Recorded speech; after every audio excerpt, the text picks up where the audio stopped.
I wish my parents would have forced me to buy a house when I was 18 years old. If I would have bought a house when I was 18 years old, by the time I was 30, I probably would have been close to a millionaire by buying that one first home. And I know that because I still own my first home that I bought when I was like 28, and I've leveraged that so many times.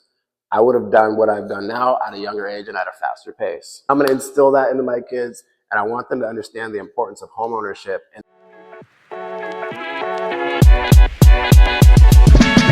I see your mom coming to a lot of like these various events, and one, it warms my heart, and two, it really causes me to think like, what values or what mindset did you inherit from your parents? What yeah, did they give you in order to become the person you are today? for sure. That's such a good question. I grew up in a really close-knit family. Both parents were around for a significant amount of my childhood. They taught me hard work, respect, treat others how you'd like to be treated. Most importantly, just taking care of yourself and others around you, uplifting people. I've carried that my entire life, and I think you just knowing me just a few months, now, I'm sure that you can kind of feel that. Oh, yeah. It's kind of instilled in me, and that's, I thank my mom and dad for that so much. Yeah. So, Yeah, yeah. and I know you just got engaged, you're getting married, and you want to have children. What mindset do you want to pass down to them? Values. Oh man, be respectful, be yourself. Be yourself is super important because there's so many people are trying to be what they think they should be or what others are doing, but it's okay to be yourself and do your own thing and carve out your own lane. So those would be two of the probably the most important things I want to pass down to my children. Segue into, let's say someone's a first time home buyer and they're listening to this, Yeah. right? How do they get started in the wealth building journey? You see clients that have started with their first home and now they Yeah. own several and they have a portfolio, they bought apartments or other things. How does somebody get started?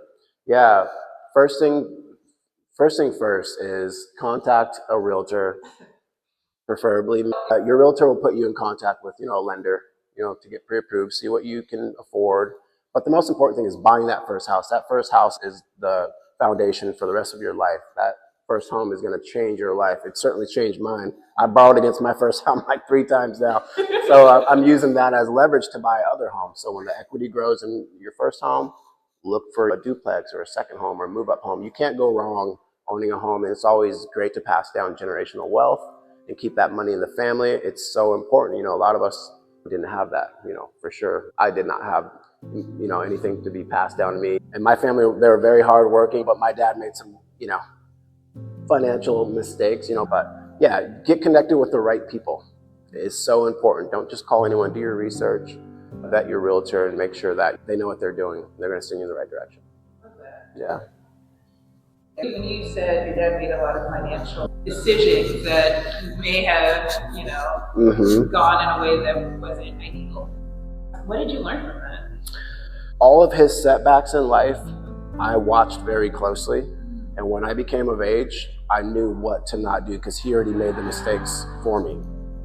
So it was actually a blessing in disguise seeing him, going from large houses to small houses to apartments, all because of financial mistake. I was able to, etch out my own path by going through, what he went through as a child, watching my father, make those mistakes. Yeah. What did you have to unlearn in order to become the person you are? What did I have to unlearn? Wow. To become the person? That's a really good question. Gosh, I had to unlearn that there are no obstacles that I cannot, I'm in Seattle, so there's not a lot of people of color, especially like realtors in my industry. And I got into real estate thinking like, I could never be like some of the big ones up there. Just because that was. But the funny thing is that you are, right? Right. But I had to change my mindset super quickly once I started realizing that I'm doing things a lot different and better than some of the best agents out there. That quickly changed. So I had to, I don't know if you want to say unlearn, but I had to change my mentality on moving forward on what I can and can't do. That after my first couple sales and reviews, and I was like, hang on, this might be something that I could, So, I had to change my whole mindset and get out of that frame of mind thinking that I can only do so much where I can really dominate. Yeah. Thank you for sharing that with people because depending on where you are in your journey, I feel like a lot of times people think there's limits, but there's only limits that we put on ourselves. 100. And that's been the common thread of saying the chair, saying like sales, being an entrepreneur, there are no limits to one, your personal growth, but also your financial growth Right. as well. Right. How valuable is your mental real estate? Do you believe it's the most valuable piece of real estate you can own, or do you feel like, it's not that important? Real estate, the way that you look at it. That's everything.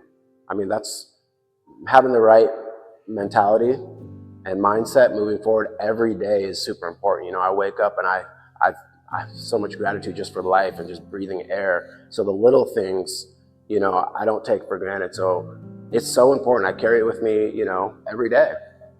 Having a good headspace and having that clarity and being able to, put out fires essentially in your brain. Oh, yeah. It's a superpower. And once you can master that, you'll learn that you'll need to do something, whether it's deep breaths or yoga or something like that, to keep your mind clear, because it's so important, because we have 1,000 things going on, clients who think that we're robots, millions of emails. No, yeah, I'm actually a human being. Yeah, so it's super important, extremely important. How much money do you think you've spent, how much money and time on self-development?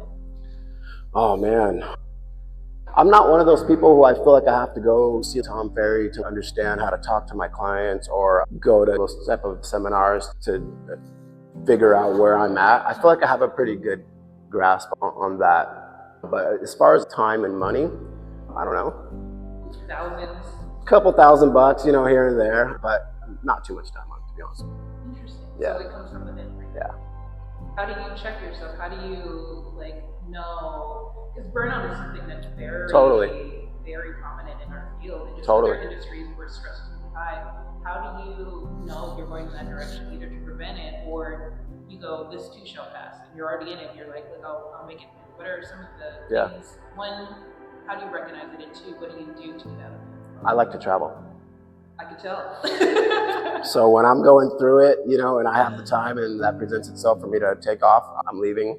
And if I can, I'm turning my phone off for a little bit and I'm leaving it to my coordinator, my assistant, to kind of run the show. But I've been blessed to be in the position where I have that. So until then, you got to work your ass off and figure that out for yourself. But yeah, I think, and on top of that, just being authentic and humble and being yourself. So when you travel, what exactly happens when you're traveling? How is it clearing out space for you? How is it making you more present? For sure. Bringing you back, Yeah, traveling, it's more of when I come back from traveling, I'm ready to get after it again. So it's not until I'm ready to go back home, it's when my mind shifts and I'm like, okay, I'm ready to get back into work mode. But yeah, I'm doing different things. I'm seeing different things. I'm getting outside of my comfort zone, whatever that might be in that place where I'm traveling to. So anything but thinking about what I have to deal with at home, That's me. A lot of people are like, oh, I want to go get a massage or something like that. I'll shoot up to Vancouver. It's 2.5 hours away, and I'll just disappear for the weekend. What is the one thing you wish your parents would have told you about real estate? Especially since your dad for sure. was in real estate. That's such a good question. And that kind of goes back to what I would want to do with my kids. Yep. I wish my parents would have forced me to buy a house when I was 18 years old. Wow. If I would have bought a house when I was 18 years old, by the time I was 30, I probably would have been close to a millionaire by buying that one first home. And I know that because I still own my first home that I bought when I was 28, and I've leveraged that so many times. I would have done what I've done now at a younger age and at a faster pace. Prices at that time were crazy low. Yeah. So yeah, I'm when you're young, we're not saving for the candy. So we're saving for your first home. And I'm going to instill that into my kids. And I want them to understand the importance of homeownership and that you can do it. There are a lot of people of color, minorities in my state who just think that renting is life because that's what their parents did. That's what they're, but they don't understand. It's so easy. There's so many programs designed to get you out there and create generational wealth and to pass down money. We just need to be being here is amazing because we're going to take all this information back and be able to, tell those people you can do this and this is the way to do it. Investing in real estate, 100%. Yeah, we always say that although you might not have come from a wealthy family, can come from 100%. But it comes through, I believe, as a foundation through real estate. A lot of the wealthiest clients that we see, they have real estate portfolios. I've yet to see wealthy clients that don't have any real estate. I've never seen it. Right. I know that they balance it out by stocks, real estate, Right. crypto, whatever it may be, but it's always real estate. Right. So thank you for reminding people that it starts with getting that first home. Is it ever too late? Never, okay. Never. Matter of fact, I just closed on a home. What was it? Last Tuesday or Wednesday, something like that. 45-year-old African-American couple. It was their dream. She filed for bankruptcy 7 years ago. She thought the world was ending. Just got them in a beautiful $750,000 house. They're living that dream. They're so happy. And, you know, they're middle-aged. They're just getting started. They have so long to go. So, no, it's never too late. Even if you're 50, 60 years old, now's the time to do it. Yeah, we had somebody. It's amazing. Home. That's amazing. Yeah. It's never too late. Same. You know? Any other pieces of advice you want to leave someone listening to this? Yeah. Whether an entrepreneur, first-time home buyer, yep. just somebody who's building wealth. Surround yourself around people who are where you want to be, most importantly. Always be humble, be yourself, and give back. You know, surround yourself with people who are where you're trying to go. I know I said this is the last one, but like that really touched me. Say if you think you don't have anything to give back. A lot of times I hear people say, "I'll give back." What can you give if you feel like you don't have the money yet? Yeah, that's a good question. But giving back is not always a financial thing. You know, is it going to your local food bank and helping serve food? I did that, by the way, and it's the gratitude, just the feeling. Yeah, it's just, it's crazy. I just want to like give everything I had to these people, you know. But, you know, what do you think it is? Should be the question. You know, it doesn't have to be financial. It doesn't have to be anything crazy. Helping, bringing someone up who's below you. You're never truly at the bottom. Stay positive and give back. Looks like. Thank you so much for coming on the podcast. Thank you for having me. Yeah. This is amazing, and I'm excited to see it. You just know that everything you said, I doubt you'll have any fear about it going out. It was beautiful. It was honest. Thank you. And it's always just an honor to be in your presence, and your mom. Like I love her. Thank you. Thank you. Likewise, and you know, I love following you guys on social media, and I just love hearing you speak. You're so just eloquent. Everything's just always on point. So you are an inspiration to me. And seeing you guys' regimen and what you do on a daily, it's inspiring. So thank you. Let me ask you a quick question before I let you go here. What's your why?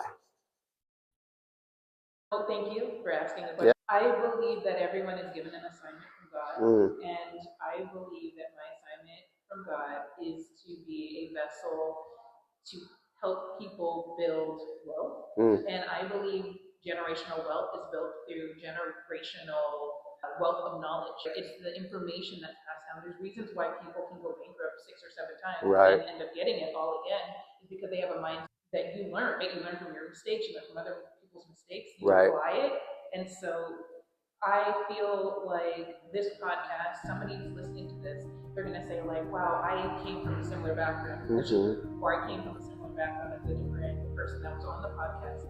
They did it. I can do it too. Or they'll pass it to somebody who's going through something, thinking that like they'll never accumulate wealth. But watching this, they might say, I can see myself in them, so I can do it. 100%. You can do it. So thank you. Yeah, thank you so much, Edith, and I'm blessed to be here.